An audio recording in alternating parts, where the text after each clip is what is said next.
Got Conrad on the mic, got Bowers on the keys, got Wayne with the banter, and it's all about me. Woo! Midweek Mackems, your weekly dose of chaos. Midweek Mackems, we're back to take the crown. I know it's hard to get along with the league being so strong, but don't you worry now, just sit back and listen to the song. Midweek Mackems, your weekly dose of chaos. Midweek Mackems, we're back to take the crown. Midweek Mackems. Midweek Mackems.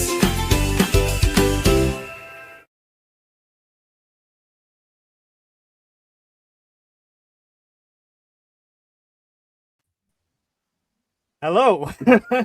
Hello. I've just got a Sunderland shirt on so quick you wouldn't believe, and only Conrad could see me in the little square. Yeah. I was looking going, Why he's hiding his that's the eyes? last second, yeah. Welcome to Midweek Mackems here on Black Cats TV and Michael Bowers 541 and Only Fools and SAFC broadcasting around the whole interwebs. Good times. Interwebs, yeah. I'm a granddad now. I'm allowed to say all these Interwebs, phrases. yeah. Oh, yes, congratulations. Congratulations. Thank you very much. Yeah, It's, congrats. I thought Has your hair fell out already? That was it quick. has. Well, as soon as somebody told me I was a granddad, I looked at the amount of grey and thought I need to get rid of that. So I wanted to That must blend be a in. great granddad then, eh? Jesus. Yes, we're back. Thank you for everyone who's joined us already in the chat. We've got David, Ian Brown, John Rosenbreyer, John Sweeney, Paul Armstrong, Emma's in there, SJ, Ian Donaldson, SAFC Tom, Ryan, Leighton Mills. There we go. And I'll try and get to as many comments as we can throughout the stream, as and when. So Thanks, Tom.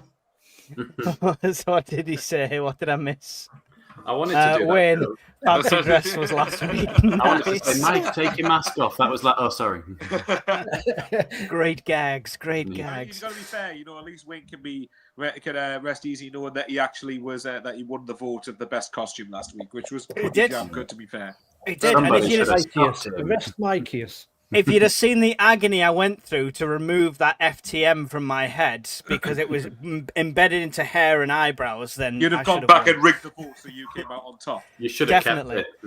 kept it. Right. I mean, the first thing, obviously, before we talk about anything else, I want to get a link up in the chat for Discord. The link changes all the time, so you'll have to join as and when we post a link. It's just the way Discord works. It's a pain like that.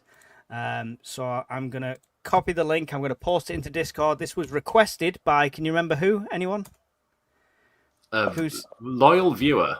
a loyal viewer? Yeah. Basically, we've set up a small Discord community. You can come on, chat football, chat Sunderland, talk to us, speak to us firsthand. It's in its very infancy, so it relies on you guys coming over saying, oh, why don't you do a room for this? Oh, why don't you do a room for that? Or why don't we do this? So it's all down to you. But there's the community link for the Discord. Click on that, join it, and come and get involved. I feel like I need to take a breath now. And that's before we start talking about the football. That's my sales pitch done. Right.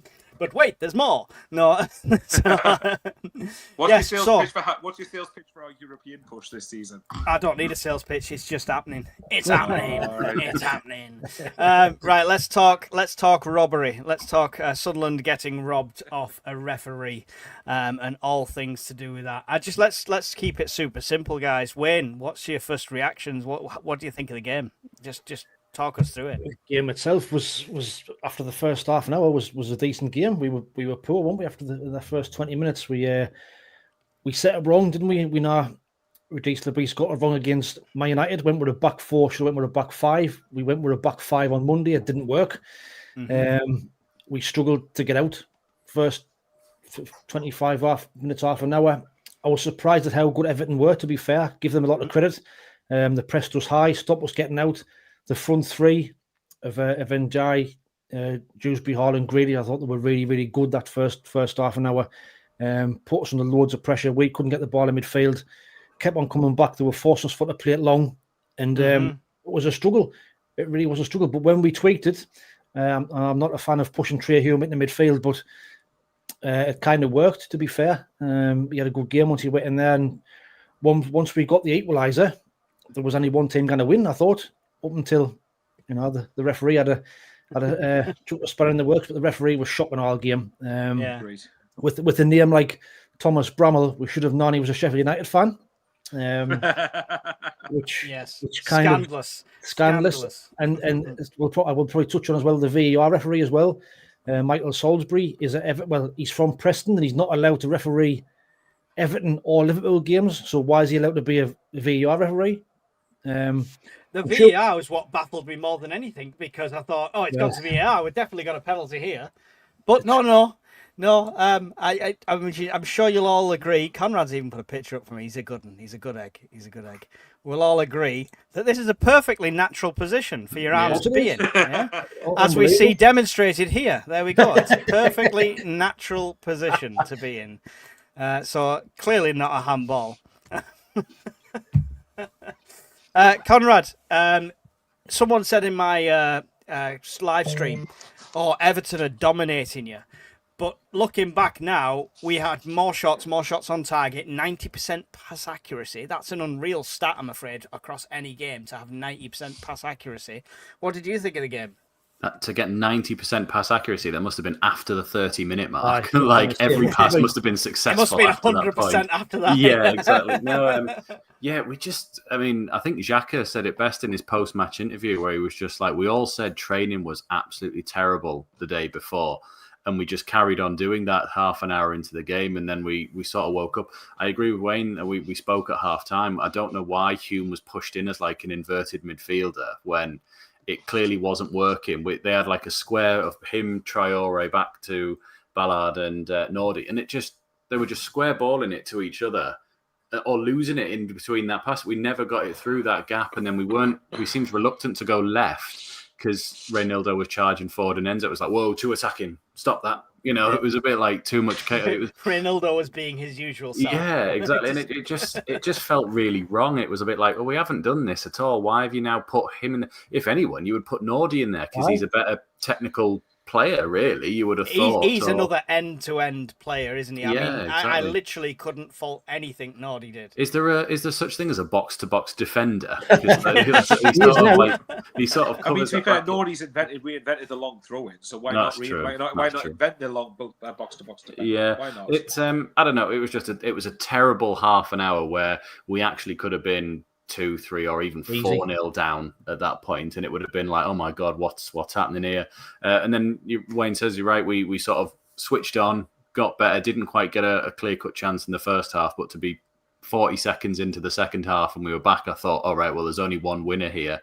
But as we've said throughout the season, we don't really get many chances throughout the game. We don't actually create that many shots, really, when we actually think about. We never pepper somebody and sort of go and go and go. So it was just, we had that one straight after the deflection, which Pickford saved when he'd already dived past. We had the penalty chance, but apart from that, I don't think we forced Pickford into Hume had a header, but it might have been going already wide. And Nordy's header was a bad miss, man, in front of goalie's diving header. Yeah, true, exactly. Yeah, that was a bad one. It was just when it was, but Ballard came flying in, and it looked prime for a Ballard header, but he was like inches off making actual contact. Yeah.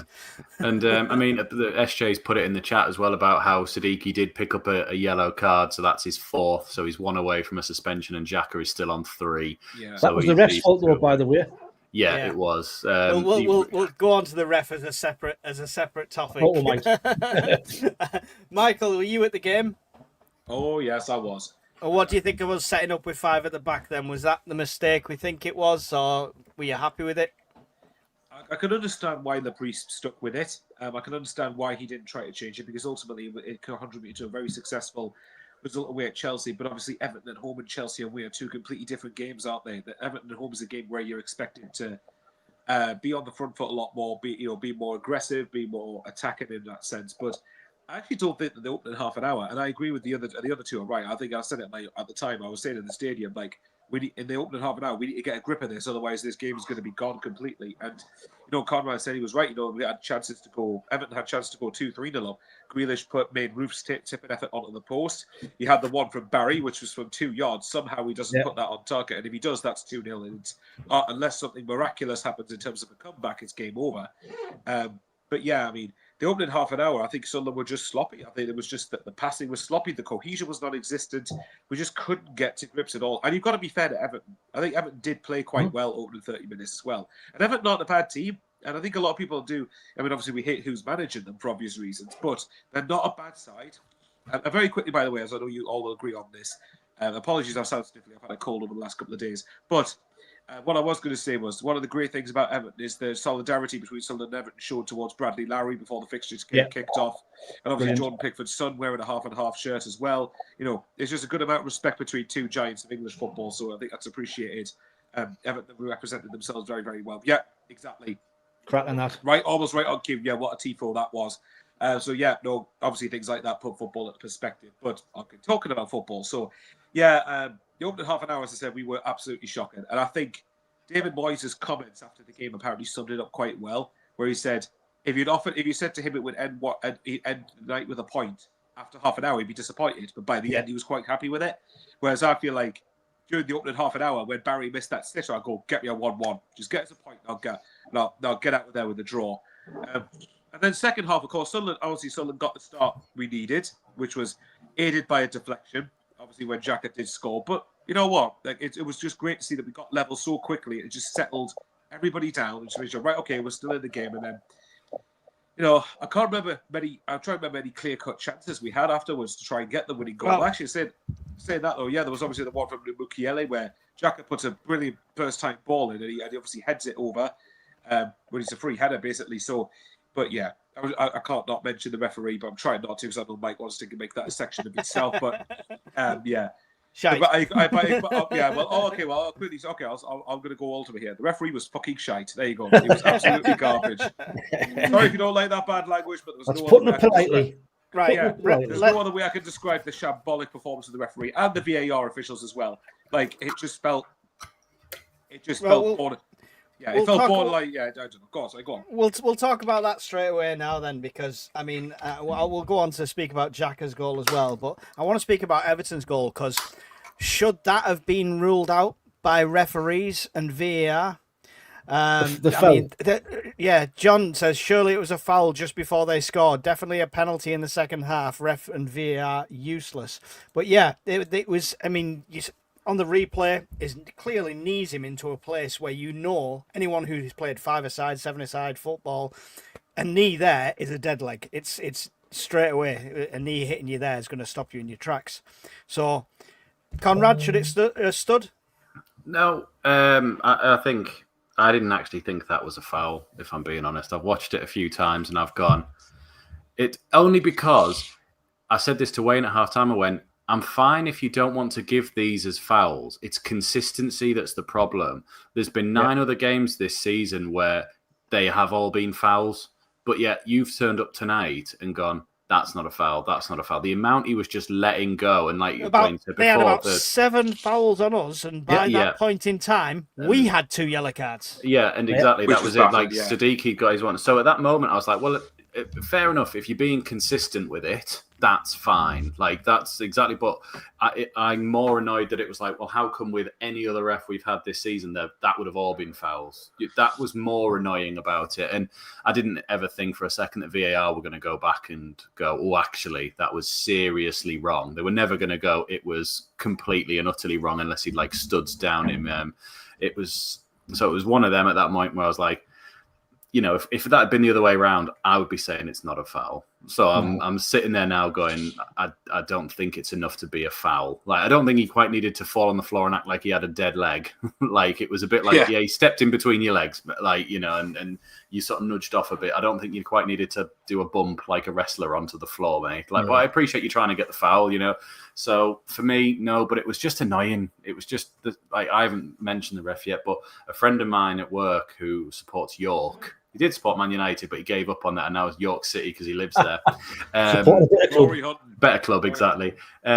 He said he watched the game and he went, as a complete neutral, that is the worst performance I've ever seen by a referee. He went, I have no skin in the game, whether it's, anybody or anything like that. It was just, he just wasn't giving anything. And then all of a sudden he realised he'd lost control and was just throwing about, this is this is that, this is that. And, and I still don't fully understand, looking back at it, the VAR one, because something's wrong when you're watching the highlights and they show you a decision. So there've been a few this season where I was like, oh, that should have been VAR. And the highlights don't mention it. No one talks about it. Sky will literally like, have you seen this? Have you seen this? Have you seen this? Made a and point it's a of it, bit like, point of it, didn't yeah. And even at the end of the highlights, they're like, look at this, specifically pointing it out. So I think even the wider audience knew it was. And I haven't seen one Everton fan go, yeah, that wasn't a penalty. At any point. And it's like the picture said, that's not a natural position for a defender. I'd be like this the whole stream. If it was the goalkeeper and it was in his silhouette, then yeah, fair enough. That's a natural position. But you're fucking Michael Keane, the centre back. What the fuck are you doing with your arm out there? And then the left back who did my head in all game, Mikalenko, walking off going, yeah. And I'm like, fuck off, mate. What's the most obvious handball I've seen? And that's when you're not guilty. Build up ahead of Steve. Yeah. Last point was, I sit at the other end of the ground, so obviously I didn't get a proper good view of it. However, the first thing I said to my mate when I leant over was, I went, there's a lot of people shouted handball in that end. It just felt like the whole stand in the corner went, handball. And normally you get a few players. It felt like there's about 20,000 people in there all saying it. Something's happened, I said it at that moment, this referee's not going to get out of Wearside alive. It's just honestly, it was absolutely insane. Wayne, the decisions for before they scored, should that have stood? Should it still be a goal for Everton? And what about the handballs? I'm with Conrad. I think it was soft. You've seen them given, but I agree. I think Siddiqui went down a bit too early, and I came from behind and maybe caught him off guard. But he went for the free kick. Referee, the way the game was gone, you could see he wasn't going to give it. They brought away and scored, which frustrating. Like I say, we have seen them given, but just poor all the first half. He was really shocking. Like you say, and they had 6 or 7 fouls, blatant fouls before that, and that's why Siddiqui lost his head and went flying and got the yellow card. And like Conrad said, it's a consistency. That's all I want is consistency amongst all referees, and it's just so annoying. It's frustrating when we finally got consistency in a Sunderland team after how many seasons. Yeah. To see it, normally Sunderland didn't complain that as a club, and to see, and as they've wrote to the PJMOL asking for an explanation of why it wasn't a penalty, just says that everybody was up in arms and everybody's agreed. You can tell by the players' reactions. All the players appealed for it and they all jumped up for it. You can just tell, you can see, and that's the annoying bit. But it's more annoying that it went to VAR, because that's what it's meant to be there for, isn't it? If it was just the ref making a decision, if this was a League One or a Championship game we were talking about, we'd all just be going, "Oh, it's one of those things. Oh, it's a crap ref. Oh, he mustn't have seen it. Or somebody was blocking his angle." There's no excuses in the Premier League. But not once did it come on the scoreboard. They were checking for it. There was a VAR check. They said that a couple of times. Even their first goal, our players were running around going, "It's foul over there," and the rest going. It was no one. So you're clearly listening to is someone checking this? We needed to know that on the board it was checking for a penalty, checking for this, checking for that.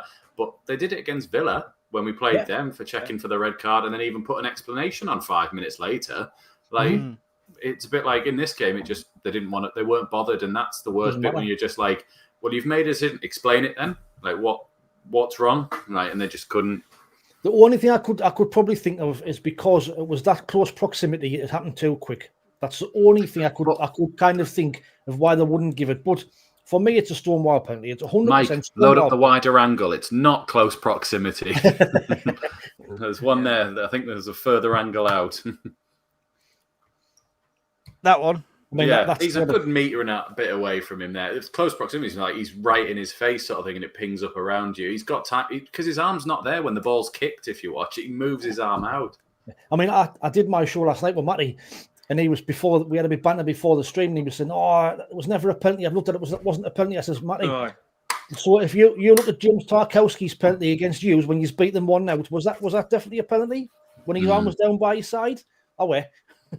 Does he still think Xhaka doesn't get into his team though?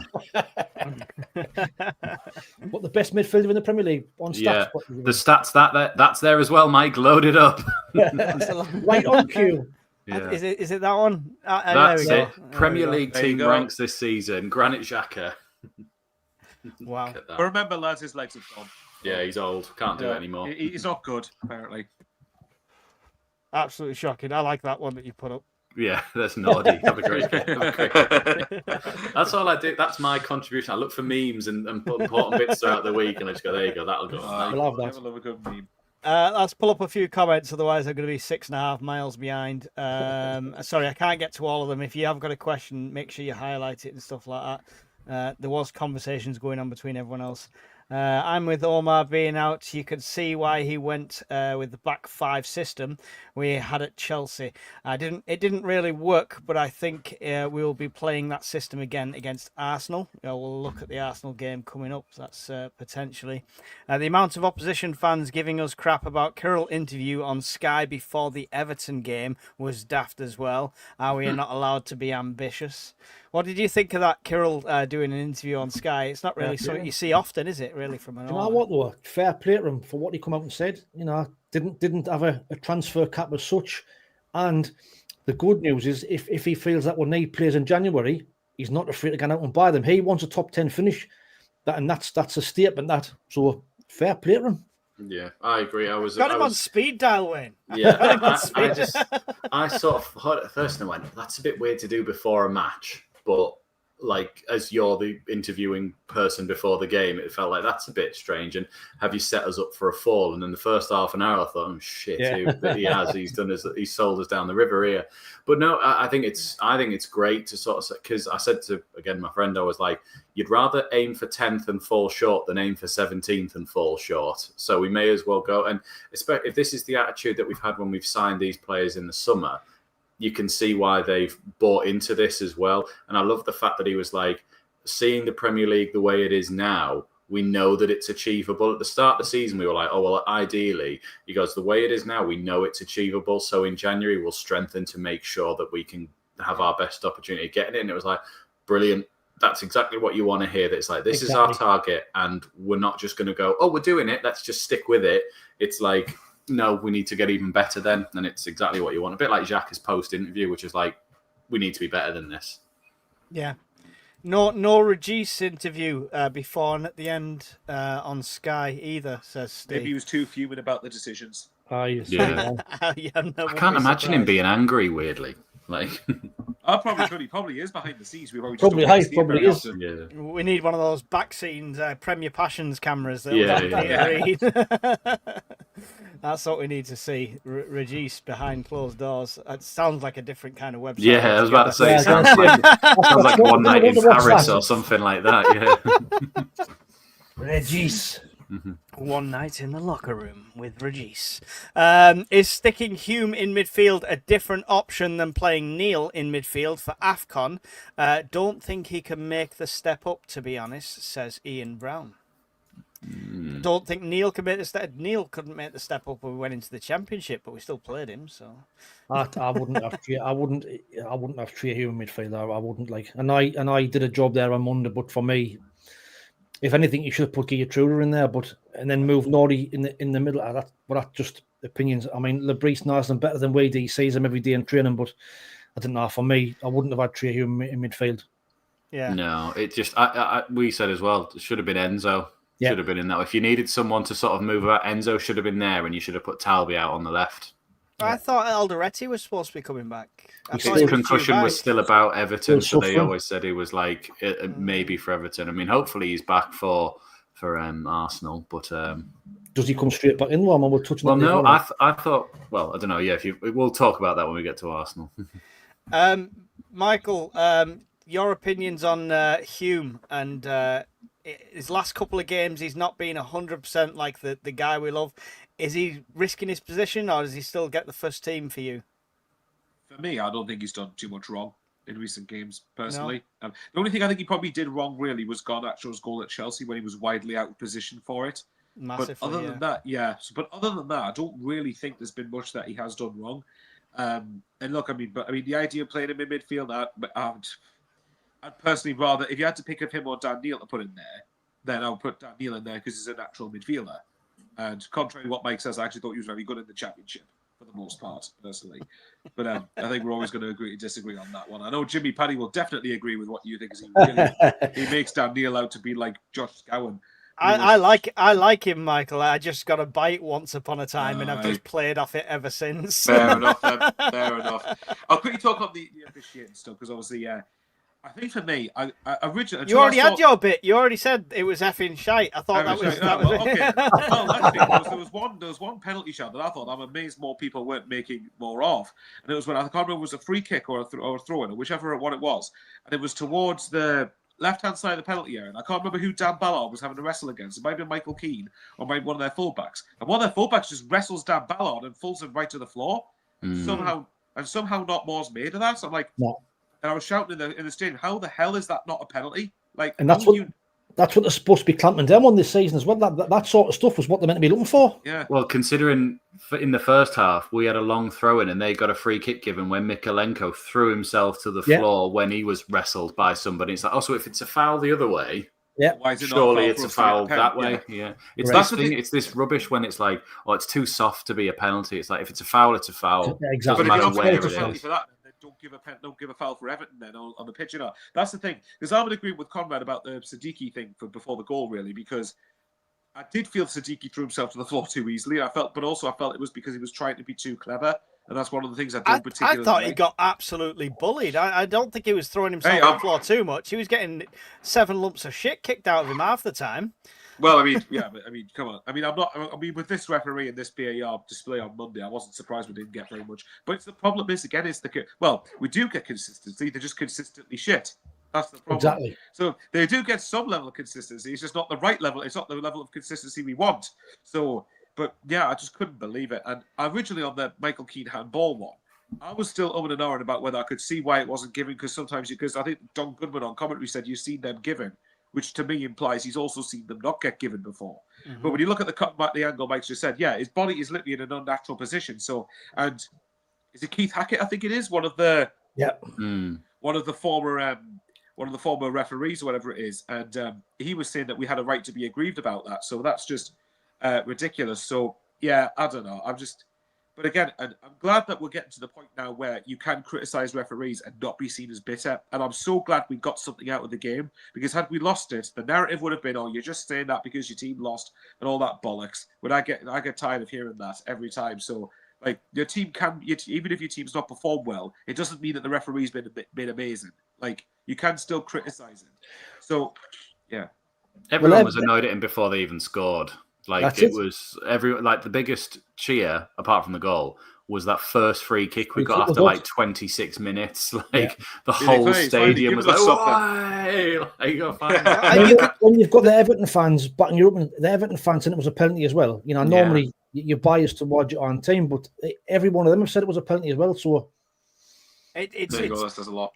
The worst thing about that whole situation, as fans, we get frustrated all the time. Whether you're in the crowd, whether you're watching at home, we have that frustration all the time. But you could visibly see all the players getting frustrated with it, and it was compromising the whole game. It felt like playing like when we played Luton, a pub team, kind of thing. And it was just, it was proper frustrating for the players. And I personally, I don't blame Siddiqui. I would have gone flying in like he did as well, because that was pure frustration. But the thing is, though, that he was to blame, and it's like same for the goal. 90% of the time, that gets given as a free kick, and that's why Siddiqui's probably gone down. Yes, a little bit too easy, but you normally get the free kicks for that. That's the frustrating bit. And players are playing to what they think the rules are and what they think they're going to get. So that's the annoying bit. Is that not another problem, though? That the rules are so, that everyone, what they deem to be the rules is so inconsistent that we don't know definitively what the definitive rules are anymore. Exactly. So to one referee, what's a free kick?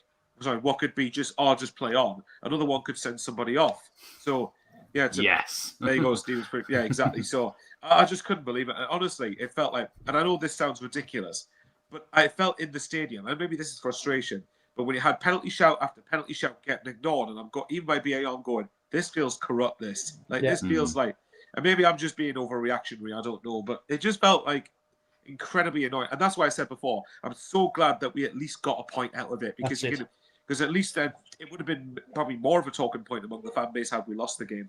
Yeah, too right. Totally agree. Last point on the game, I want to ask you, did he leave the substitutions too late is the other question I wanted to put out there. We had obviously saw the same changes as we saw against Chelsea, which was, game winning essentially, of Brobby coming on for Isidor and Talby coming on for Traore. Traore, by the way, thought he had a great game. But they came on at 82 minutes. Was that too late to make a difference? Yeah. I mean, I think Traore had a decent second half. First half, he was shocking again, I thought. For me, he looks too light. He looks too lightweight. He looks miles off the pace. Apart from his Messi run, when he then fell over, when he went past like three players in the box and everyone went, whoa! And then it was like, oh, there he is, he fell over.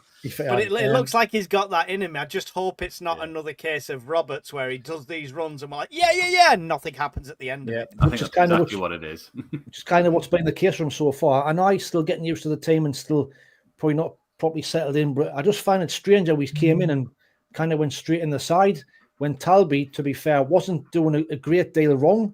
I thought Talby was getting better with every game he played. So to drop Talby like he did,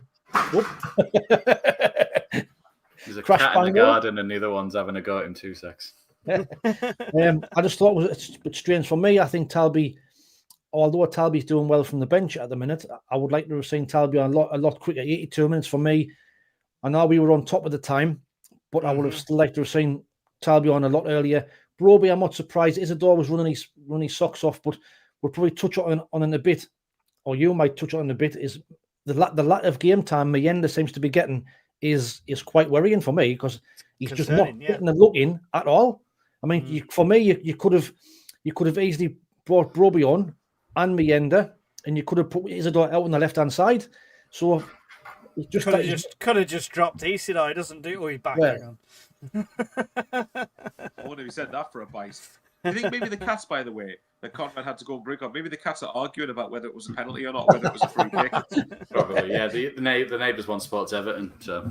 Yeah. That means he's a stolen cat. Yeah. No, and then Conrad's Cat's just got a Sunderland shirt with Isidor 18 on the back.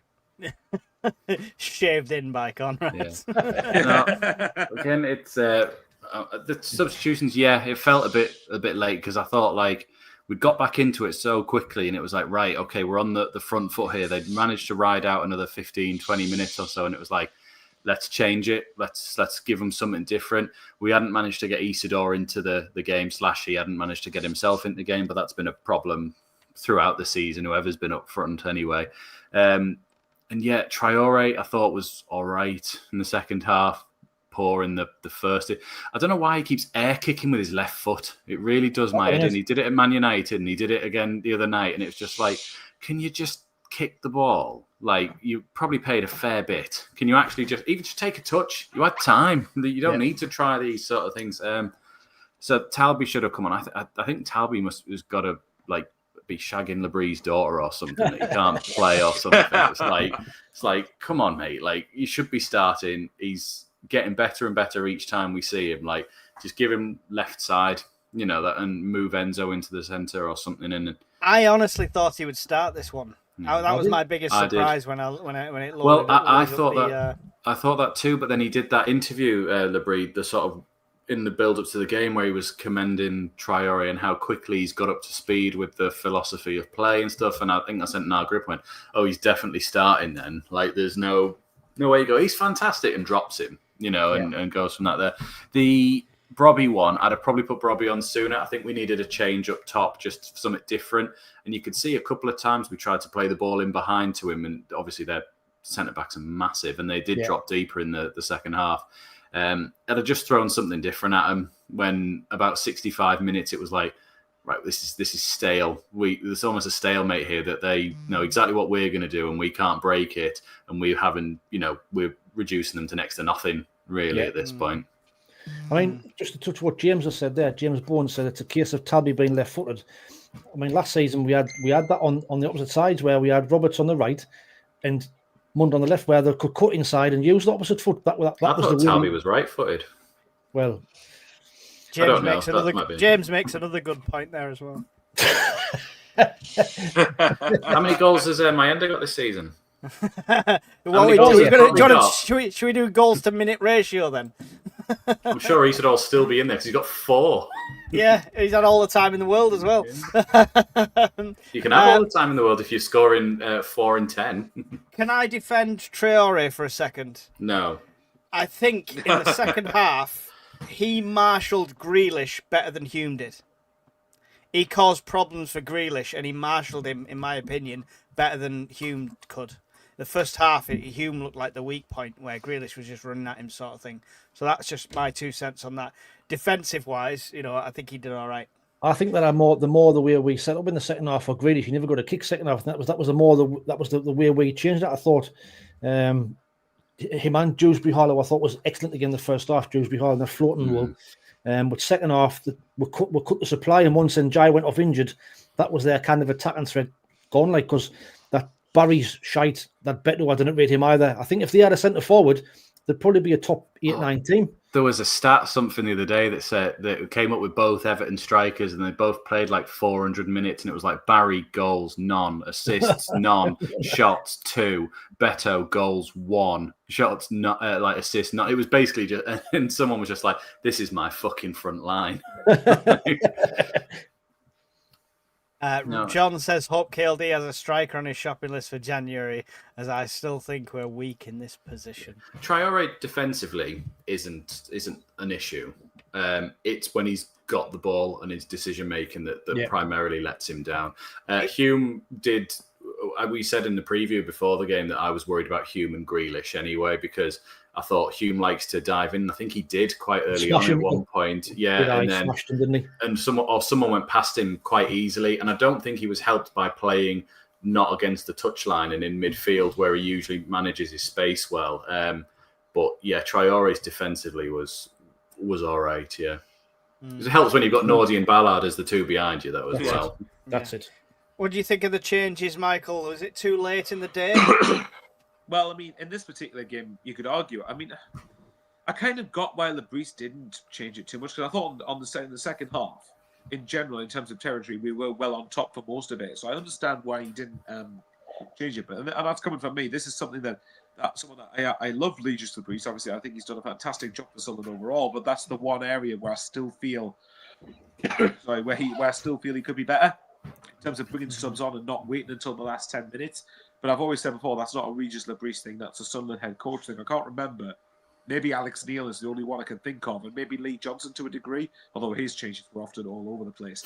But I can't remember many head coaches making changes proactively and actually, there's certainly an argument for that, to be sure. He definitely brought him on sooner in the Chelsea game. I can't recall the minutes to be exact at the moment, but I'm sure they got a lot longer than 8 minutes in that one.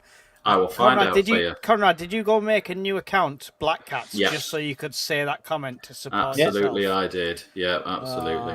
Although I do agree, I said earlier on, I thought Brobby should have been on sooner. I thought we were struggling to get it to the strikers. We needed something different. So, and Isidor wasn't being brought into the game, / wasn't getting himself into the game either.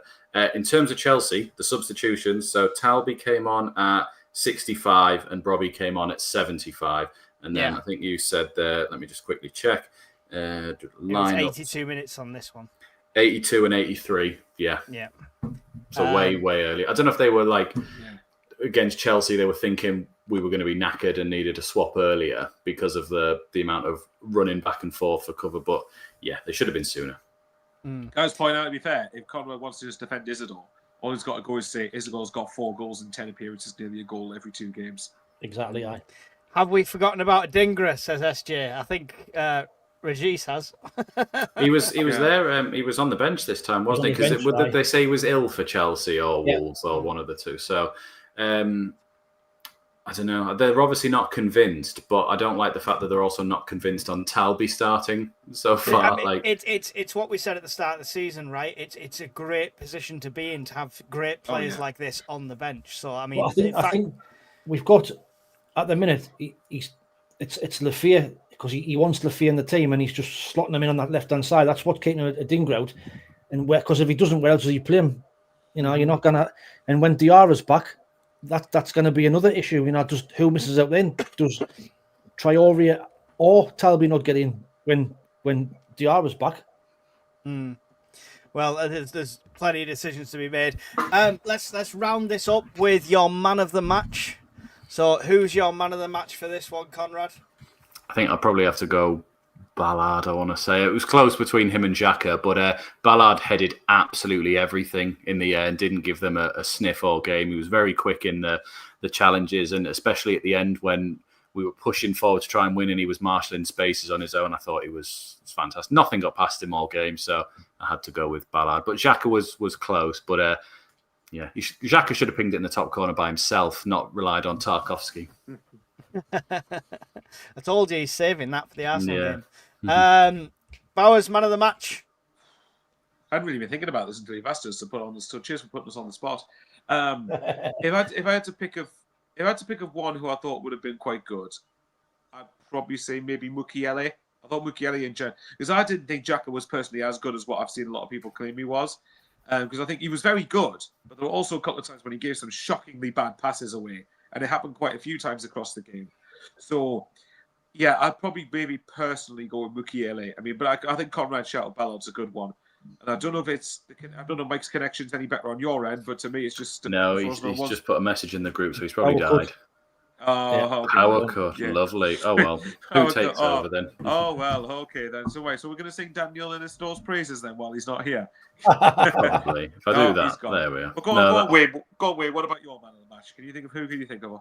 I've gone with Conrad. I thought Ballard was absolutely immense. Like he's just a rock, isn't he? He's just the step up he's made. We all knew he was kind of Premier League quality, but keeping him fit, he's been absolutely class, and he won everything. And now got past him. That kind of block at the end from Alcaraz kind of kept us, won us a point.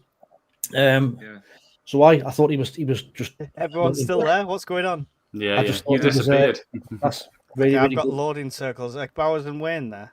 Yes, yeah, I'm here. Yeah, we're both here. Oh, there you go. They appeared. Right. Did you carry on without me? Or have you just sat there in silence? Yeah. No, you've been away. Have you been away? We never missed. Didn't know you were gone. Oh, I'll go then. I literally had a momentary brownout, which was enough to reset the computer, dim the lights for a second, but not reset the router. Odd. So, yeah, there we go. Were you just getting away just to prepare the case of why Meander's a better shout than Isidor? I was just trying to find out reasons I can give Traore the man of the match, but no. What was yours, Bowers? I missed it. Well, I said I thought that Conrad shouted Ballard was good, but I went Mukiele. I thought he was absolutely everywhere. Mukiele was good, yeah. Wayne?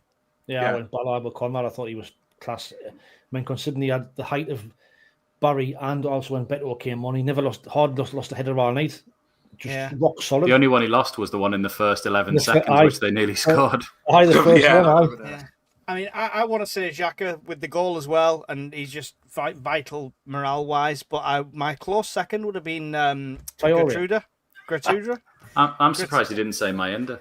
Gertruda was quite good. Right, anyway. He warmed the subs bench really well. Yeah. What have you guys got in stores? What have we got? Who's got questions? Who's got games? Wayne, Michael, you had one from, was it Stephen Hensel, did he say? He messaged you. Yes, I did. Right, so I need to see if I can remember this.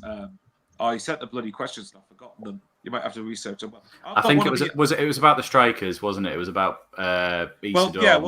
That was it. Yeah. So one of the questions that Stephen Hensel put. So if you can, prove it. Good comeback, lads. Good comeback. I love that. That's quite funny.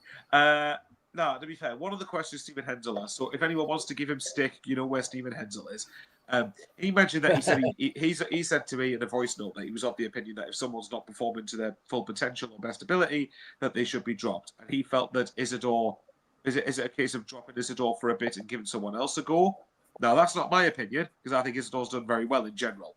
Well, there you go, Stephen. You've got Mike agreeing with you straight away. So go on, Mike. Why do you think Isidor should be dropped? I don't think Isidor should be dropped. Okay, there's no dropping in there. Right, screw that, Stephen. He doesn't agree with you What next. what I want to what I do want to see is out of them three strikers, to me, nobody. I know Isidor's got the goal record for us at the moment, but if you side by side skill level all three of them, I think they should all be getting an equal amount of time at this stage to see who really comes up. Mayenda's not been given a chance, and he could really come on form after enough minutes. Brobby, we've only just started to come in, and we saw him hold up the Leaning Tower of Pisa that time, and bits and bats. But I want to see. It's difficult, isn't it? Because when you're in the Premier League, there's no game where you can say, "Oh, we'll just throw in the other strikers for that game." Every game's vital. Every game's a difficult one, unless you're Sunderland, of course. And we did do that against Huddersfield, because if you think Mayenda started the first three games, but against Huddersfield, we did start Giu and Isidor out on the left, where you would think the Carabao Cup, we've done it, but we lost. And then it was like, well, points are more important than that there. I just think the way we play, I mean, probably the last probably 3 or 4 games, we haven't gotten Isidor in the game. He's ran and grafted, but I think Isidor is a type of centre forward who, given a chance, he's got that instinctiveness to put it away. Where I'm not so sure if Mayenda has got that. I'm not sure about Broby, but I think just Isidor at the moment, if he gets a half chance, he's more liable to score than what Mayenda is. That's why I think he's playing. With confidence, I tend to agree with you. But yeah, we need one of these games where we're 2 or 3-0 up by half time, and then he can play with it, doesn't he? That's why the fringe players are not getting game time either, because the games are all so tight. If we're winning 2 or 3, like probably Arsenal the weekend will be 3-0 by half time, then we might get some. We might see Xhaka hat trick. We might get Dan Needham getting some game time at the. I think it's a similar thing to Traore, that a Xhaka trick. Very good, very good. That was worth interrupting for. Actually, I give you that. I think it's a Traore thing as well. That is Isidor's defensive duties are really underrated. I know you just put a comment up about it as well, but I think he's doing a lot for us off the ball and sort of defend and setting the press as well whenever we do it. Yes, he might not be the one who's necessarily winning it back, but he's certainly a vital part into that. But yeah, I just Isidor's hold-up play this season's been better for me as well, mate. Yeah, apart from Broby against Chelsea. Yeah. But yeah, that's what, because I thought last season that was one of the areas of his game that I thought was really good to do with working on. But generally this season I've been quite impressed with. Like I said, that's not my opinion. My opinion is I think you stick with Isidor for the time being. But yeah, it's the same with me. But I do think you swap him earlier if it's not working. I don't think wait till 82. I've we said 65. You go, it wasn't working. They've had 20 minutes. We're back in it. Let's try something different. Half an hour to impact it. Yeah. If points and Premier League is the most important thing, Tom mentioned they're looking forward to the FA Cup. Is that where we try everything? Is that where we go? We'll just roll the dice. That's what we will do. I don't understand why Mayenda can't play out on the right as well. Exactly, I thought in the Championship he was great at coming in from the right hand side onto his left foot, and almost as a secondary striker when the ball came in from the left hand side. We're probably going to try that in AFCON, to be fair. We're going to lose every winger we have. There is a case, and the Isidor left, Broby in the middle, and Mayenda on the right. I mean, that to me is a direct, cracking front three. Yeah, we'll save it. We'll save it for like City or something. We'll beat them. Save it for Chorley Town really at home in the third round. I mean, has that answered your question, Michael? I don't know if everyone's. Well, I would say so. Well, I've got a question off the back of that. Actually, I want to know what you guys think. So, because of the lack of football that Mayenda's getting at the minute, if he gets to the point in January where he's still not getting into the team, is there a possibility of loaning him out, do you think? Just so that he actually gets sharper and gets minutes? Who, sorry? Mayenda. So Mayenda's not going to get featured regularly, because I know the option of having him on the bench is good, but if he's not getting brought on very much, then is it not unless we invest heavily in a starting striker, I think is going to be the option. If you brought in, I'm just going to pull a name out of me, I'll say like a Havertz. Like as an example, we wouldn't ever get, but like that sort of one who's like he's clearly head and shoulders above the other three who is going to play. Then you bring on you possibly loan him out because he is the one out of the three that's not even getting minutes at the moment. Head and So Shoulders. these That was Janino's advert, wasn't it? possibly. But here's a shout. What about Isak on loan? What about what? Isak on loan. Isak on loan, just to annoy the certain. Let's get that other Liverpool striker back, the one with the back injury last year. Bring him back. I mean, I never want to praise them, but the way he's going at Liverpool at the moment, they've done a good bit of business there. It's a bit like us with Bellingham at Dortmund. Yeah. It's a bit like we've robbed them. Yeah. I mean, I think Broby's been signed as our first choice striker. I think when Broby is fit and up to speed, I think Broby will be in. But is Broby your prediction like mine was for Mundell, where I said he's going to be the next big thing? Do you think Broby's going to overtake the two of them? I just think when what it was pay from 20 odd million or something, was it 24, 25? Yeah. So I mean, we haven't spent that sort of money for him to sit on the bench all season, have we? So at some point he's going to get running the team. And my Mr. Blobby Clip finger during live streams of the matches is itching to be clicked. I'll say that again off mute. You were saying on your Chelsea stream, you were going, turn, mate, turn. when he's holding up, I was like, I wasn't even looking at the chat, I was hovering over the clip ready to play. But yeah, brilliant, excellent, cool. Who's next? I'll do me who am I, because it's getting close to my bedtime, as you can probably tell. You've been itching to end the stream, itching to end the podcast. Itching. Right, so this is another who am I. Pay attention, chat. We'll start off with some easy ones, and then we'll get into a couple of hard ones. So, a goalkeeper I played for Sunderland from 2002 to 2006. Is this both Arsenal and Sunderland? Sorry, there's a link between them. Yeah. 2002. Yeah. And 2006. Jurgen Macho.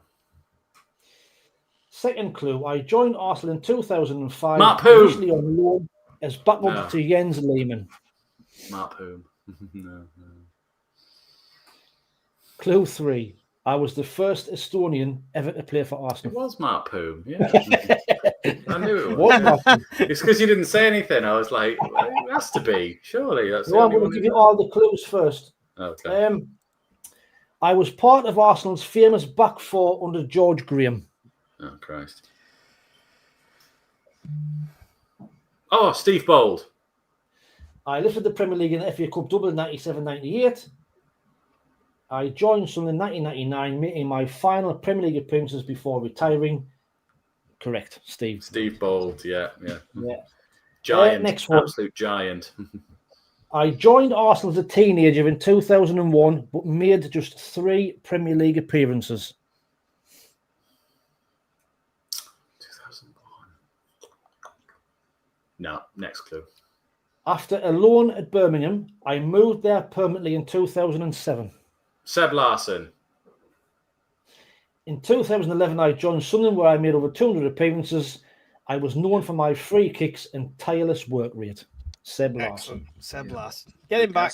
He's still got a game in him. I didn't think he was 2001 felt far too early for him, but yeah, makes sense. But 2 more. I came through Arsenal's youth system and was once tipped to be the next Ibrahimovic. Nicholas Bentner. Good on. Yeah. Last one. Welbeck. Welbeck was Man United. Welbeck came through Man United system. I thought he was at Arsenal first. No, he was at Arsenal later on in his career. He was at Arsenal to start off with. So this one's probably the most difficult one out of them all. I came through Arsenal's Hill End Academy, making 68 first-team appearances. I still think Bentner, but it could be Quinn. I spent the 2005-2006 season on loan at Sunderland, making 31 appearances in a difficult relegation campaign. Justin Hoyt. Oh, good shout. Yeah. Good shout. Yeah. Well done. See, I'm wasted on this. The mastermind, Sunderland between 2000 and now. Yeah. That's me, I'm done. Yeah. Oh, fair enough. Did I get Bentner right before on that one? I was Bentner. Oh, right. Yeah. I thought we were still on the same. That's why I think people put Quinn in the chat. I thought we were still on the same one. Do you know what would be classic? My fault was Bentner. If Wayne did this for like managers or people like associated with the darkest times of our history. So, for example, if he went, who am I? I'm a Wales international. I manage the Welsh international team. I'm a married man with 6 kids on Netflix. You know? I loved him as a manager. I loved him. Yeah. Or you Right. could just go something like, I wrote off the season after 2 games, same with a relegation battle. I am a bellend at Sunderland. Yeah. You know? That's Okay. next week's show. Yeah. Despite warnings from many Rangers fans, I still got the job at Sunderland. I gave myself a day off when everyone else had to work. Yeah, One YouTuber put up posters saying, "Believe in me." Yeah. One YouTuber said I was Another sacked the day YouTuber. before I was. Another YouTuber called Eddie Bamber did accurate impersonations of me with Sunderland 0 Stoke City 7 after 1-0 loss to Hull in January 2024. I am also known for PowerPoint FC, where I hook my employers. Love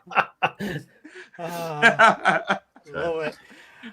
What have you got for us, Conrad? Is it a blind Well, ranking? Do I need my it is. notepad up? It is, but last time we did obviously central midfielders, which I still have right here. So last week we had Kevin Ball in first, Claudio Reyna, Alex Ray, Stefan Schwartz, Craig Gardner, Dean Whitehead, Jordi Gomez, Liam Bridcut, Jan Mvia, and Dwight York. I have, I said that there was thousands of central midfielders. We're going again with central midfielders. Oh, go on then. Let's go for it. So these are players that they might not necessarily be a central midfield, but they've definitely played a fair few games at central midfield for us. So it's not going to be like Trey Hume because he's played once there. So number 1, Steed Malbronk. Class. Brilliant. Mint player, superb player. Now he's given us him to put him high up, and there'll be some better ones than that coming, I'm sure. Third. Try to double bluff us, yeah. I want to know what 3. people think in the chat for him as well. I'm going to go 3 for I'll go Malbrank. 4. I'd have said 4. I just Okay, think I'm outvoted then. We'll say 4. But we've got a 1, 4, 5, and 6 in the chat. It's a curveball. That's definitely a curveball. Steed. Well, 4's the one in the most changing crisis. Wayne and Bowers on 4. So let's have Stephen. Every time I wrote the answer down, Conrad was shouting it out. I'm good at Sunderland stuff. So Malbronk in 4. Okay. Number 2, Bolo Zendin. Oh, fuck. It's that famous volley against How many Spurs have we in got here? How many have we got? 10. 10. And that famous dance at Chelsea. 7. We can't rate him on his dance No. skills. 7. I'd have said 3 or 5. Really? Above Malbrank? He was a great. I Endon wouldn't say was class. His ending was class, like he was. He's not above Fine, him. okay. I would say probably 5 because I've got a feeling there's better coming. A lot of 5s in the chat right now. Right, Stephen I'll saying, I'll go 5. Tom, I'll go 5. I don't want him okay. above Malbrank. Okay. So 5. So up next is Zinedine Kilban. 10. You two will have to take this. Should we play the odds and say 9? Yeah. Aye, we're going 9 with that one. Really? I liked Kilban, mate. Okay. We've already mentioned him so far. Number 4, Seb Larson. Good player. Third or second? Oh, I wouldn't go Oh, I that don't high. know. I think I'd probably say 6. 6. 6. 6. Oh. It's pretty. Stephen Hensel put 100,000. To be honest, his free kicks were amazing the first season he was here, but afterwards they weren't really that great. I don't think. No, 7, 8, exactly. I'm 9. I'm with Oh you, my Michael. God. Nah, 3. 9 and Thanks, 10 is John. too harsh. I think 6 is John and Steer on the right wavelength. 6. And let's not forget. We've gone that wide. Right. Let's not forget. 6. When he who must not be named scored the winner at St James's before Christmas. Seb Larson antagonised a home fan, so that's worth the 6. Yeah. So okay, fine. I need an answer because 6. the chat are all 6. over. You're going. We've gone 6. Well, me and Wayne are. I don't know where out Mike. No, it's 2 versus 1. It's all right. Number 5, Stefan Sessignon. Oh, he was great on his day. Loved him. We've got 1, 2, 3, 7, 8, 10. He's got to be top 3, and I'd probably say 3. I'm just trying to think about. I mean, we've got that many to choose from, but who could be coming next? We've got some shit coming, I think. Second, then. This is where Second. Conrad's gonna have the fun of his life here. 2 or 3. 2 or 3. Second or third. I'm not. Second. 2. I've done 2.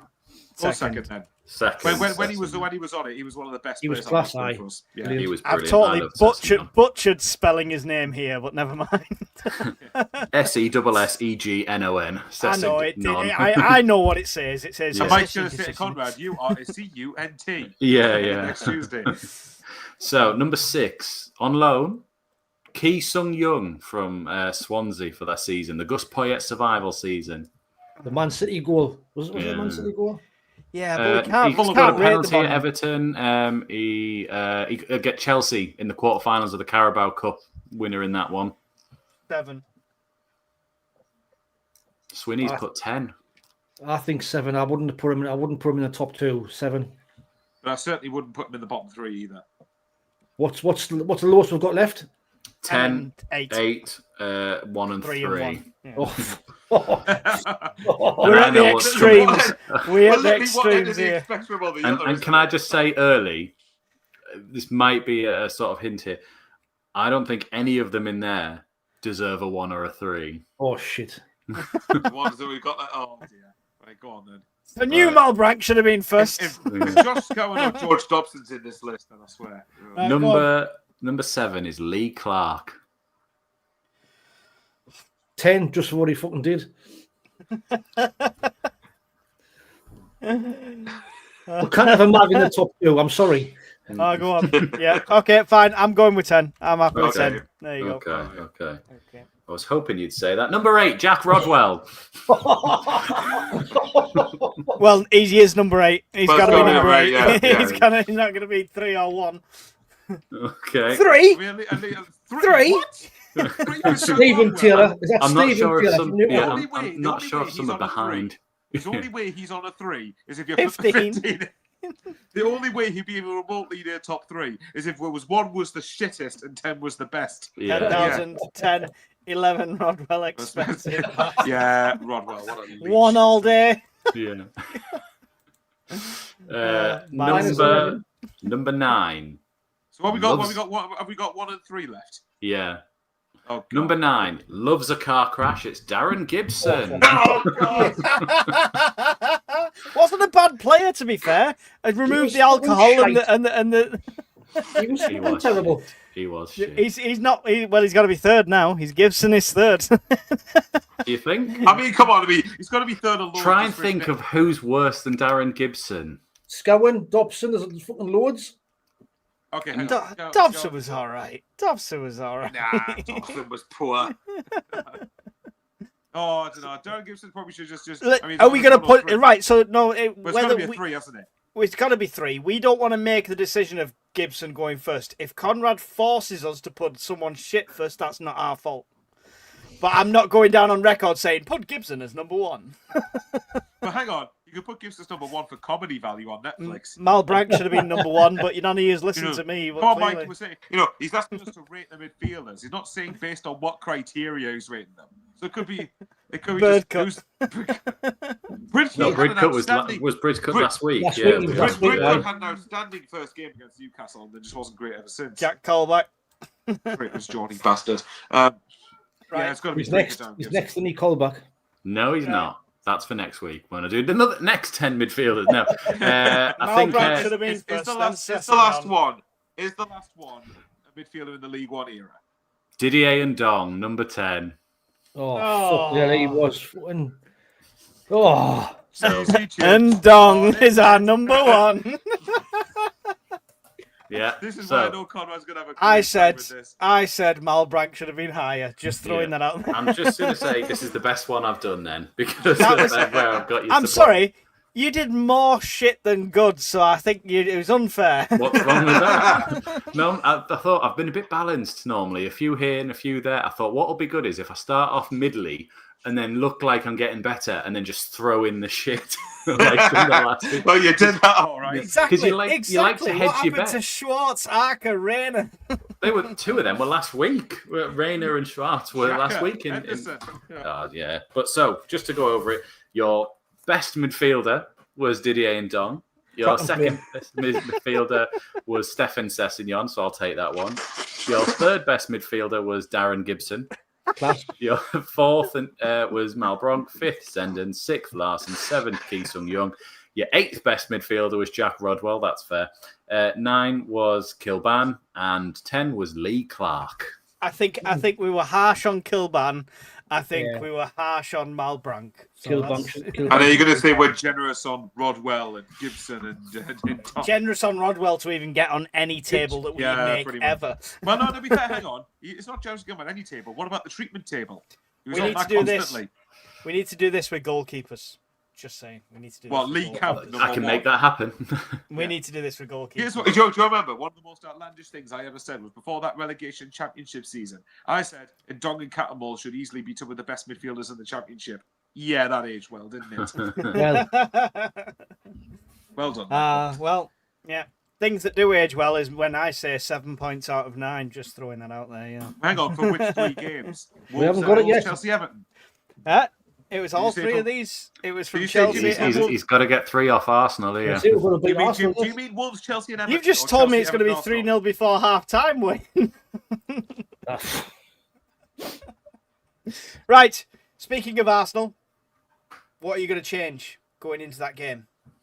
It's a tough one, isn't it? He's got a decision to make whether he sticks with the back 5 or does he then switch going back to the tried and trusted back 4 at home.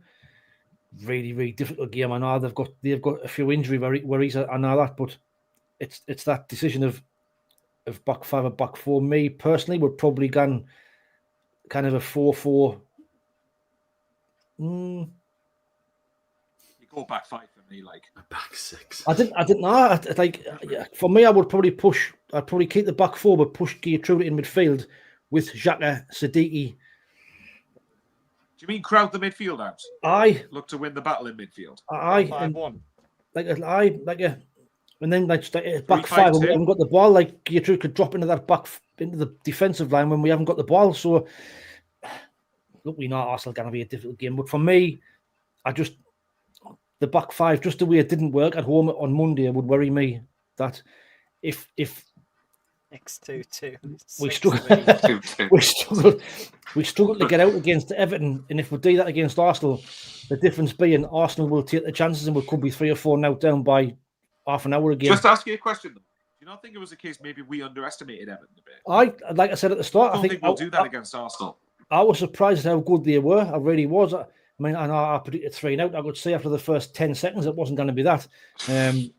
But I said, so what you're saying is if Xhaka has a great shot in the first 10 seconds, we're going to beat Arsenal. That's it. That'll do me. Love it. I would probably go with a back 5. I don't think he's going to make the same mistake of inverting Hume. I think that was something he tried because it was Everton and sort of thought about flooding the sort of midfield or giving us extra cover for their 3 attacking midfielders rather than the threat up top. I think he will go back 5 with Hume, Michaeli Ballard. Suggestion, Conrad, because he's He's left. That's because I haven't even said Isidor yet. Yeah, I think it'll go Hume, Mukiele, Ballard, Geertruida, and Reinildo. Potentially Alderete if he comes back in. Although Geertruida's done nothing wrong to warrant being dropped out of the team. The difference is we tend to when the ball's on either side, we tend to sort of switch it back and forth. So when we've got the ball on the left side, Hume bombs up into that space as an extra midfielder, and we do slot into a 4. And again, when it switches back the other way, Reinildo's the one bombing up there. So that works. And that's why at Chelsea we were caught out with that goal, because Hume was already on the other side while Reinildo lost the ball first, really. I think we'll go with a sort of back 5. You could even see a 4-5-1. So let's 5-4-1, sorry. So if Alderete was back in, Geertruida goes into the middle with Xhaka and Siddiqui, and we flood the midfield because they've all got legs to get out quite quickly. We've seen that we can transition very quickly, and we've got fast strikers. We almost want them to push quite high up to catch them in that position because they've got 4 centre backs playing as their back 4. I'm not saying they're slow. I'm not saying that they're not quick or anything like that there, but that's where we're going to have to try and play as a sort of a ball in behind, balls over the top almost, and get them running back at their own net if we're going to have a chance in open play. They're very good defensively. Set pieces for them are going to be quite easy to defend. Not saying that we can't do it because we cause problems as well, and chaos can happen. And I'd love to see Arteta's head explode that we scored a set piece when they didn't. But they're very good at set pieces. I think it's something like they're the most goals for any set pieces, and they're like 17th for goals and out open play. That's You what know, me. and the defense are going to have to be on it on Saturday. The silly free kicks we give away around the edge of the box, cannot afford to be doing that at the weekend. Yeah, it's I've got a mate of mine who supports Arsenal, and he said, I can't believe I'm saying this, but from 4 months ago, I'd have been like, oh, Sunderland will beat them, and I'm sitting there now going, what happens if we lose? And I'm sitting there going, to even be in that conversation about how we're a threat to Arsenal is fantastic for me. And I'm not saying, I'll take a loss because of that.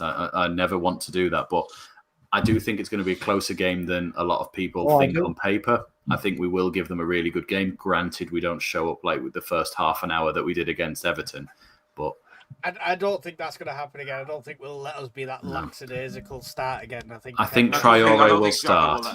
No, and I think Traore will. This is a big game, isn't it? Yeah, Traore will still retain his place at this moment because of his defensive duty. Same with Isidor and same with Enzo doing the spinneroonies on the tackle. It just depends. Do you think it's going to be the same? I think it'll be the exact same lineup. Potentially, you see if Alderete's in, some changes there. But I would probably, if you're doing that, that's when it's like, well, who do you put in the midfield instead of Alderete's back? He starts on the bench, don't you think? I'd probably guess. I don't think he comes straight back in. I don't think he will. No. It just depends. It's because it's going to be, as we've seen in the match against them up the road. They're very physical, but they also like to throw themselves to the floor if the striker gives them something. And I think Alderete is more physical than Gertruida, but like not so much that it's like awful, if you know what I mean. I've seen Alderete elbowing people in the back just to win a header, and I'm like, brilliant, love that. And Nordy does the same thing, and Ballard's so quick and out on people. We're just gonna have to be on it the full 90 minutes. For me, they have got injuries. Gyökeres is not playing.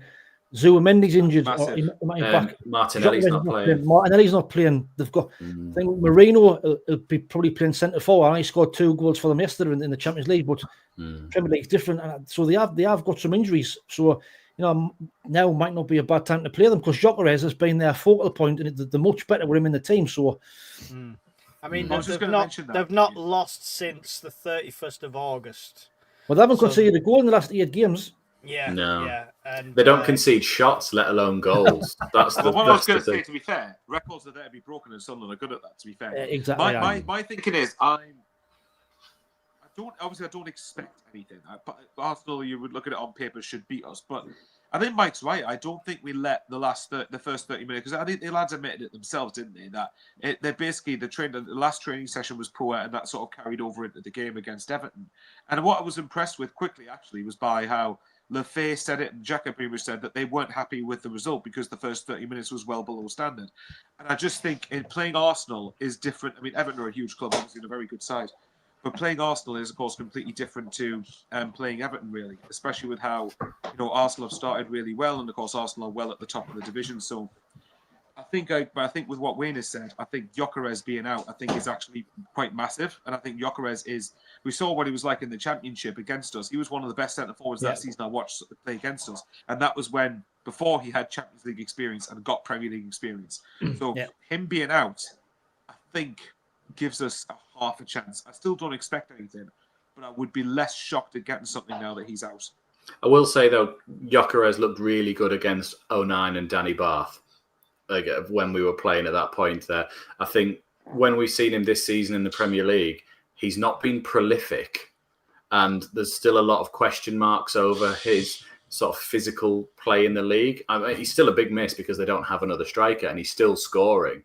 But I would have backed Nordy and Ballard and whoever is the other centre. Yeah, no, I get a number over him. Yeah, my personal point is more that Gyökeres is allowing players like Saka or Havertz to get. Yeah, he frees up space. Don't get me wrong. They're still huge threats, of course, because obviously Arsenal are top for a reason. But my point is, Arsenal might struggle a bit. Well, it depends. If we're really on it, they might struggle more to break us down because of that.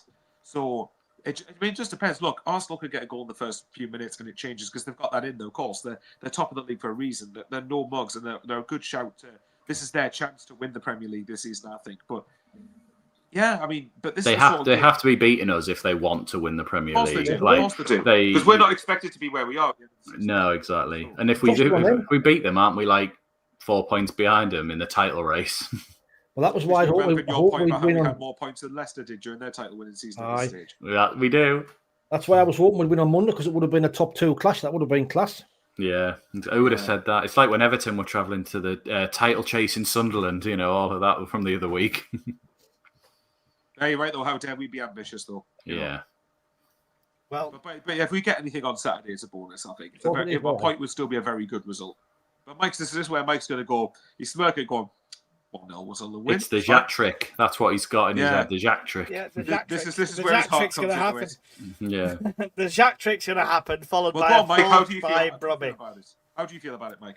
I feel the same way as I felt 2 games ago. 7 points out of 9. And I actually said at Did some get it in the point- wrong order. No. Well, I did when in the initial prediction, but I actually said during that stream, Everton is the only one that really worries me because that's when we don't perform against teams that are slightly lesser. But So you it did say we'd kinda lose to played Chelsea out- because it's Chelsea. No, you'll Didn't- draw with Chelsea. Yeah, didn't kind of play out that way, but either way, I'm still going to be right. So when It's you gonna said be a 7 win. points, did you mean Arsenal's going to come to us. They've got injuries, like Wayne says. They're going to come to us, and they are going to think this is in the bag. This is an easy win. Despite what our results are at the moment, despite how well we're doing, they still look at us as, it's Sunderland. This should be a doddle. See, And I we're don't going to think take that. advantage, and we're going to shut them out. I don't think No. Arteta allowed it to be Arteta like that. won't let that happen. 2-3 years ago, yes, absolutely. I think their mentality has completely shifted in the last year and what have you. And I just think they don't go into any game thinking it's a given now. And you can see that in how some teams lock down against them. They have to really grind out. Get your a predictions in the chat.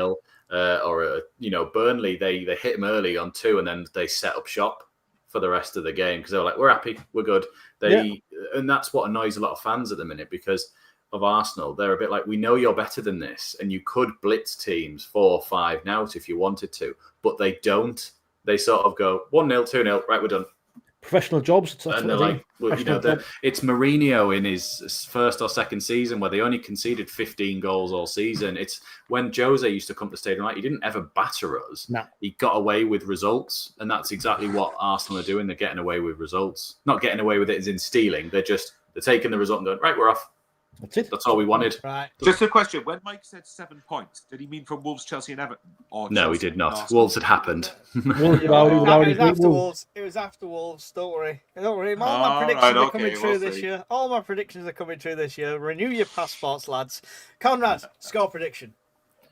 I'm going to go with Weza 30 and say 1-1. I never predict a loss. I do think we're going to cause them problems. I don't think they're scoring a shit ton. And I just think we can cause them an issue. Do you remember the 1-1 where Ben scored in like the 96th minute? Yes. And like Yeah. I see it 7-0. being something like that where we force it home right at the death and sort of take a point from them. Okay, so you go for the draw. I'm going for the draw. 1-1. The score draw. Michael Bowers, score prediction, sir.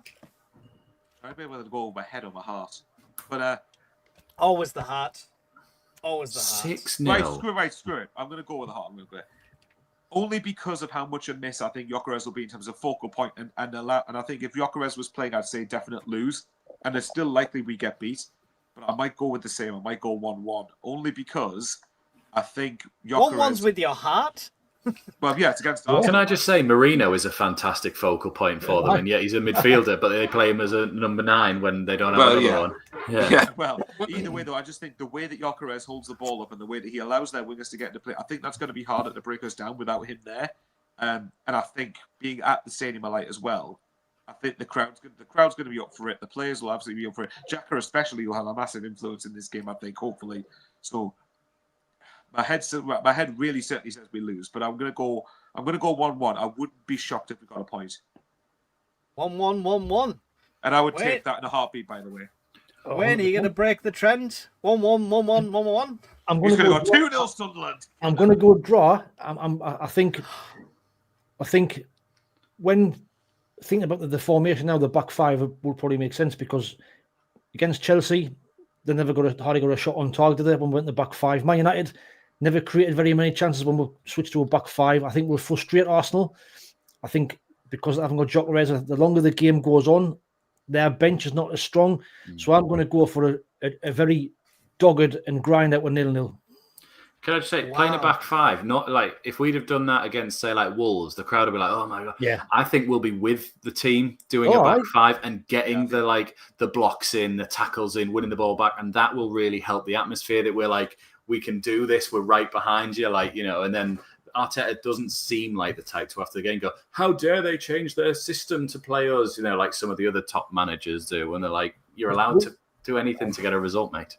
We've just got to keep it nil. We've just got to keep it 0-0 for as long as possible, because the longer it goes on, the better it is in our favour. If we concede an early goal, then we've got to then come out, which could be a different game. But if we can keep it tight for 60, 65 minutes, and then out can happen from there. But you say that Chelsea 1-0 down after 4 minutes, and we just went, calm, play the game. We'll get a chance. That is true, but I would say Arsenal's a few levels above Chelsea this season. Absolutely. But you are right. I think in principle it is the same. I don't think we were as reactive as we used to be. We're very calm and measured, and that's probably Xhaka, Nordy, and those type of players. Xhaka's going to have an influence on this game, isn't he? Because he knows the team. He knows a lot of the team inside out, really. So I think, look, obviously it's going to be difficult keeping many of their players quiet. But yes, Mike, I know. I've written down 7-0, Mike. I'm waiting for him to do my prediction. Well, we're just building it up for you. We're just building it up. I know. Don't get us wrong.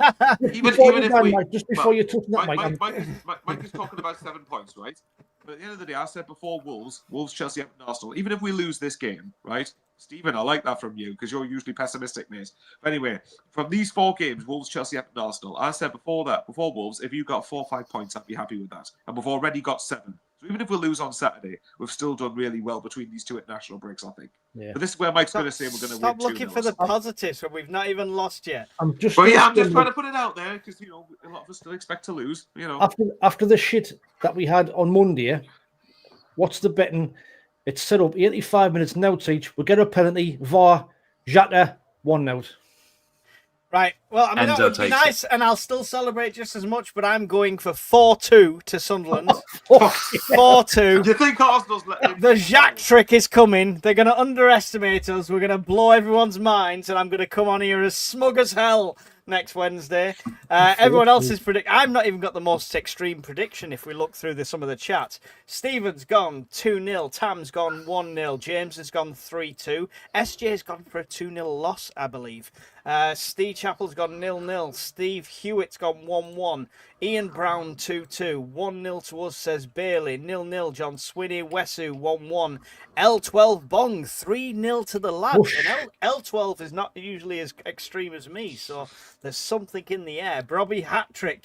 Oh, can you imagine the amount of clips I'm going to play? Robbie Hattrick 3-2, says James. Louis says 7-0. That is a double Xhaka trick, at least, going on there. Love it. 2-1, the lads cause an upset, says John. 1-1, 2-0 to Arsenal, says Stephen. 2-0 Sunderland. 0-0, 2-0, sorry, 2-0, yeah, Sunderland, says Stephen, sorry. 0-0, says Changing Crisis. Can I just say? Joseph Wankanobe, I like it. Sunderland 2-1, and Steve Taylor says 1-0. Because I've updated the leaderboard, Mike. If you got that on there as well, we had 5 people join the leaderboard for the 1-1 against Everton. Well, crazy. I say 5 people. Changing Crisis, Brian Greener and Sai 854 all got their 2nd win of the season. So see 3rd, 4th, and 5th. You finally moved Mike out of 3rd. He's now down to 6th. Well, I'm going to go back up after this game. Yeah, I'm joining Mike. It's fine. Michael Bowers in 23rd has joined the list with a correct. So he is joint 6th right now, Michael Bowers. So when we do the preview video, or are you doing a live stream for it, Mike, on Saturday? I don't know. Yeah, I should be doing. Cool. Sorry, go on. I was just going to say, get your comments in on our preview video or the live stream that Mike does, and we'll add you to it on there as well. Of course, these beautiful guys below, they get in and as well with this one, and I'll write that down for them as well. Excellent. Before we... Sorry, go on, Wade. Did you want something? No, you're right. I was just going to say one thing we haven't... Well, there's that as well. But one thing we haven't touched on is referees again. Referees a certain Mr. Craig Pawson, who's an absolute bell end as well, by the way, and also another Sheffield United supporter. And remember Blackburn away a couple of years ago? He's absolutely fucking dog shite. So just to rub salt into the wounds, two Sheffield Was that United the 2-2 with my enders miss at the end, right? We should have had a penalty as well, and they would have then scored. Yeah. Wow. Oh, no, hang on. That was during the 2-0, wasn't it? It was one got beat. I like how you throw this in after the predictions, Wayne. Well, You're supposed to say obviously, these, give us all the things before we bet on the horse. You know what I mean? Everyone says that the referee decisions even themselves now. So we got the wrong end of the stick on Monday. So let's hope it evens itself out this weekend. Fingers crossed. Let's hope so. Hopefully, the other lads won't mind me mentioning, I've just set up my page for next year's charity. My own fans on my other channel nominated it, and luckily it plays well to all of us. It's the Bradley Lowry Foundation that I'm doing charity for this time. 2 years ago, I walked for British Heart Foundation for our good friend Jack Shields.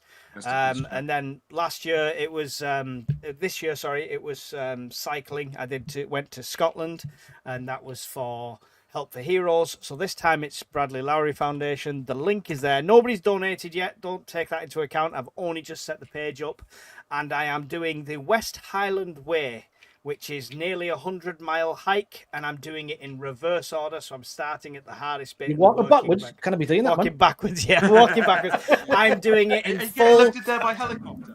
I'm doing it in full. Full kit wanker. Oh, sorry. Full 95 military kit. So I'm doing it in full military kit. £25 webbing, £50 Bergen. Everything I need to survive on the journey. So yeah, we're raising money for that. So if you can get involved, if you can give a penny, give a pound, it all helps. Click the gift aid button and all that, and it goes straight to the charity. That's why I use just giving. So there we go. Thank you guys for giving me that 5 minutes. All right. Good luck with it. Good luck with it. Yeah. You could join me if you want, Michael. It's a nice little stroll. 5 days. Maybe I'll be delusional on your positivity by the end of it. I think that's it. That's all we've had to say. We've got all our predictions in, stuff like that. The last thing to say, obviously, is don't forget all the channels, whatever you're watching on at the moment, make sure you've hit the like button, make sure you've subscribed, and go and visit everybody else's channel. Everyone's give up the time every Wednesday to do this, so it's the least you can do for each of us. Conrad, final thoughts and goodbyes to the masses? Yeah, please join us for our live stream on Saturday. You know, we're approaching nearly 3,000 subscribers, so it really does help us out. You know, steal someone else's phone, get them to subscribe, and then hand it them back. It really does help us out. And yeah, and subscribe to these two lovely gents below as well. They're absolutely smashing it on the YouTube content. Excellent. Michael Bowers, would you like to say goodbye to the masses? Have you spelt your own channel wrong in your @, below your name? Well, maybe, who knows? Either way. There's two Michael Bowers, I don't know. Yeah. No, right, it's so 1 5. let's see. How can I keep this going for 5 minutes so Wayne this stays up? Thanks very much to these three gents along with me. It's been a great show again. It's been good banter, and thanks very much again to the people who continue to watch and listen to us. It's much appreciated. And obviously, subscribe on Spotify as well. That's smashing it from what Wayne's been showing us. Apparently, yes, absolutely smashing it. Yeah, so we'll keep it going, guys, and let's hope we're more delusionally positive this time next week. But yeah, and this is where hopefully Mike is going to be the smug one since he's tipping us to win. Although I don't know, I quite see Arsenal winning 4 goals, but we'll see. But thanks very much, and subscribe to everyone involved. It's been a great show. Thank you, Michael. And Wayne, Only Fools and SAFC. There's not much more to say, is there? Just everybody turned off perfect. You just want to get to bed, don't you? No, that's it. Just subscribe. Thanks for watching. See you later. That's it. But I think what everybody said, you know, this setup is class. It's the best and favourite time of the week. Talking about Sunderland with these three, it's just a cracking experience. The crack in the comments as well as just a max up for a really, really good show. Subscribe, everybody, and keep tuned and keep watching because we might have something special coming in the next few weeks. That's all I'm going to say to you. Hey, excellent. There we go. Teasers. See you all next week. Got Conrad on the mic, got Bowers on the keys, got Wayne with the banter, and it's all about me. Midweek Mackems, your weekly dose of chaos. Midweek Mackems, we're back to take the crown. I know it's hard to get along with the league being so strong, but don't you worry now, just sit back and listen to the song. Midweek Mackems, your weekly dose of chaos. Mackems, we're back to take